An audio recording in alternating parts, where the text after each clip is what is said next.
Hi, this is Barbara, and I am going to make a short video to show you how to make a mask for people to wear to stay safe from COVID-19. This is blue fabric from the hospital. It's surgical drape fabric. It's an excellent filter, and they have requested we make these masks for them because of the shortage of PPE. So what we're doing right now is giving people kits that are pre-cut. So one wire, 29-inch piece of 1/4-inch elastic. We have already sealed the ends with super glue.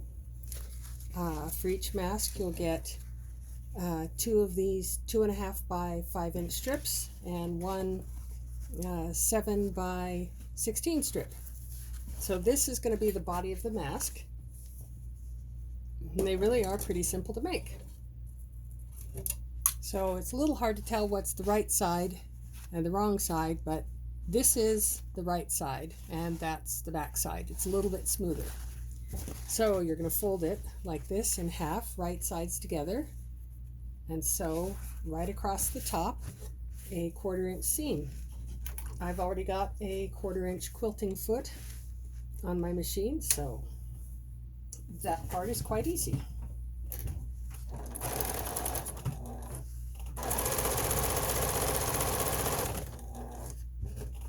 Now, you can't use pins on this fabric because that destroys the filter. I mean, if you put a big pinhole in it, it won't act as a filter anymore. So I've got this.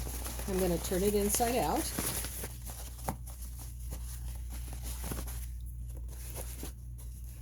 So you can't pin this fabric and you can't iron this fabric, but you can kind of put a crease in it with your fingers, or with clothespins, or with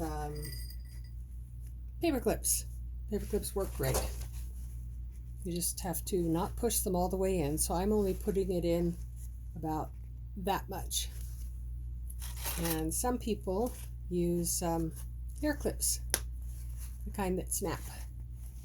So I'm going to put this down. I'm going to sew another 1/4-inch seam.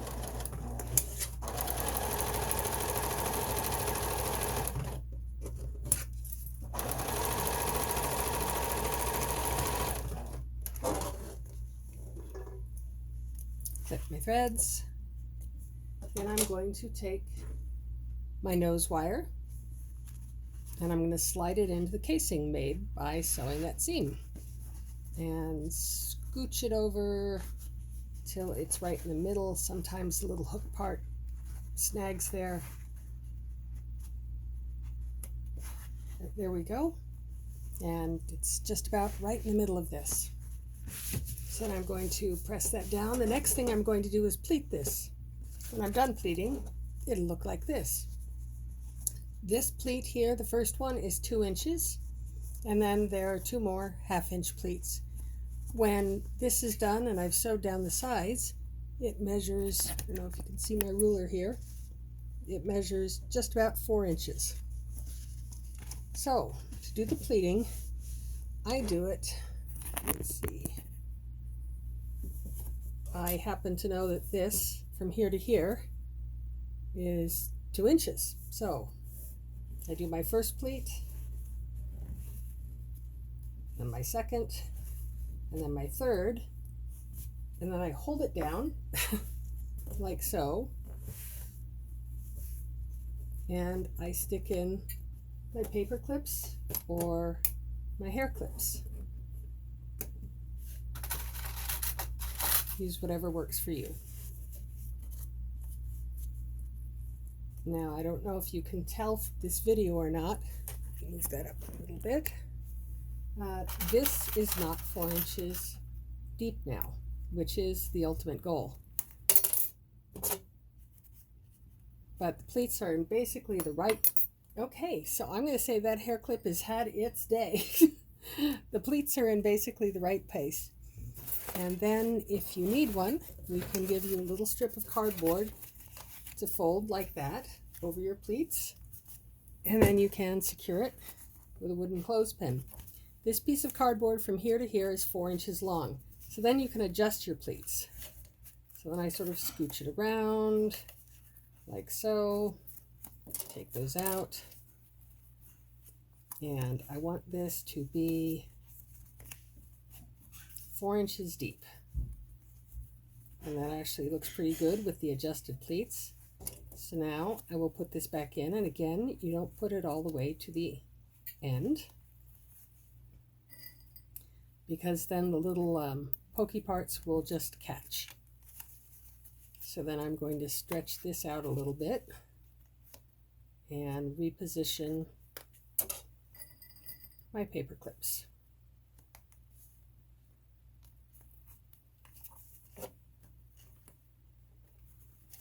Again, stretch.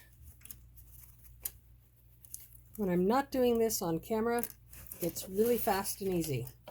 But of course, as soon as I turn on the video, it gets more difficult. So again, I'm going to sew a 1/4 inch seam.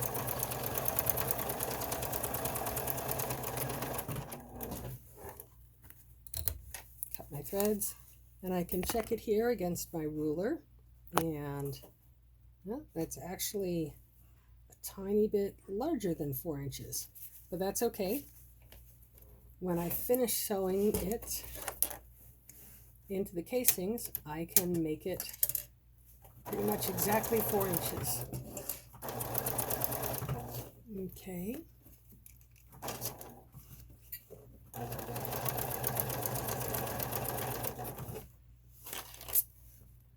And oops, I just saw that I made a mistake there. And again, I'll check it against my ruler, and that is already 4 1/2. And if you can look at it here, this pleat scooched up too high. So I'm just going to do that and refold it.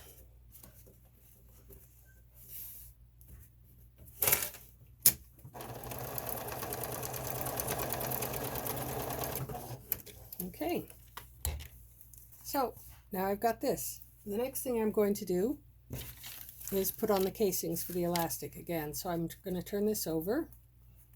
This is the right side. And I'm going to crease it and top stitch it.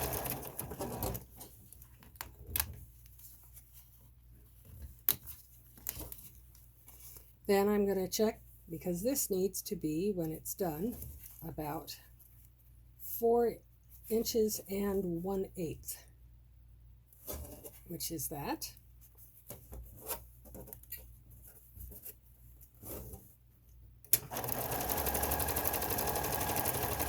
Top stitch that. Then I'm going to put this right sides together on top of this. So again, this is the nose. The pleat goes down and then folds under. I'm going to put that together, and you can see made a little bit, this is a bit, the underpiece with the pleats is a little bit too deep, a little bit too wide. Not a problem. It's pretty easy to squish this back in as I sew, because I want them to be lined up not exactly right. I want this to be about maybe 1/8 of an inch over, or a smidge. So I'm going to put it there on the machine. This time I'm not sewing a 1/4 inch, I'm sewing a scant 3/8, which is a smidge over a 1/4.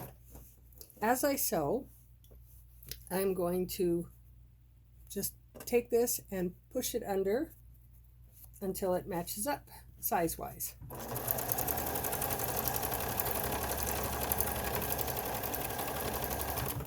And back tack, trim my threads. You can see it's a very, very good match. So now, again, I'm going to sort of finger press it a little bit, turn it over like this on the back. This casing will end up being about 1 inch wide. I'm going to paper clip it like so, and then I'm going to top stitch. Now this point is a little tricky, at least with my machine. My machine tends to not do well going from flat to a really thick seam. So I folded up several of these to make myself a shim. So I'm going to start about 1/2 inch in, and then I'm going to sew backwards.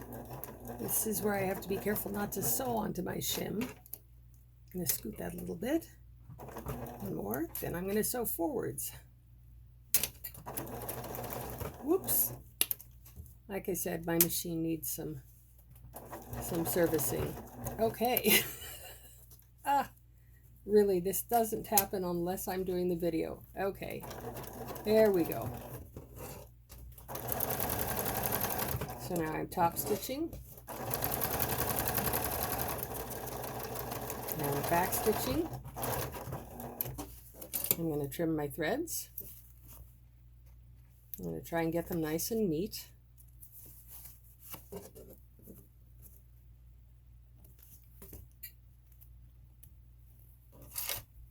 Okay.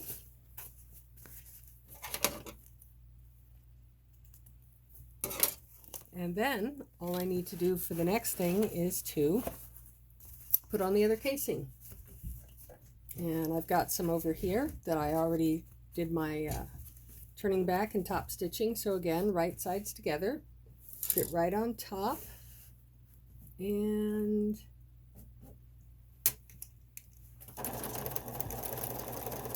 again, this one, I don't know how well it's pretty obvious on the video, a little bit short, so I'm just going to shove that under there and hold it down.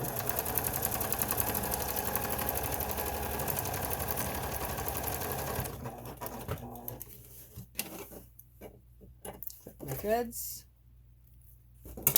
turn this one back, fold it over.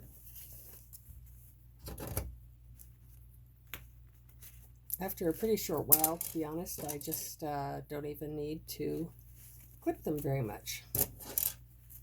But I'll clip the bottom one just to keep it in the right place. And then I'm top stitching again about 1/4 inch in. This time I didn't use my shin and it worked out fine, so go figure.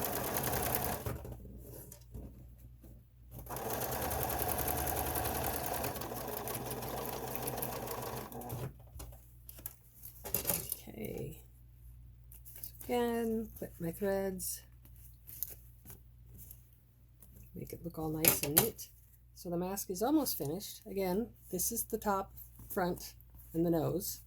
Now I have to put a chin dart in. So I'm going to put the chin dart in on the back. I pull it out like that so I can fold it in half. I just line up those edges. And then I'm going to sew my dart.